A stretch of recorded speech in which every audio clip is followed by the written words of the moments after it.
সালাতে দোয়া কবুল হয়। সালাতে দোয়া কবুলের তিন জায়গা। একটা হচ্ছে তাকবীরে তাহরিমার পরে আমরা সানা পড়ি না, আমরা তো একটা পড়ি। আল্লাহর হাবিব সুন্নাহ এবং নফল নামাজে আরো পড়তেন সানা, ওই দোয়া কবুল হয়। দুই নম্বর জায়গা সালাতে সেজদায় পড়ে দোয়া করলে কবুল হয়।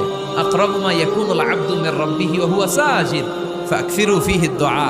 বান্দা যখন সেজদায় লুটিয়ে পড়ে, বান্দা আল্লাহর সবচেয়ে কাছে চলে যায়। তা কিন্তু বিশ্বনবী বলে, সেজদাটা তোমার রবের কুদরতি পায়ের উপরে পড়েছে। সেজদায় পড়ে দোয়া করেন। সালাম ফিরানোর আগে বিশ্বনবী দোয়া করতেন, লা ইউসাল্লিমান্না আহাদুকুম হাত্তা ইয়াতাআওয়াযা মিন আরবা'a।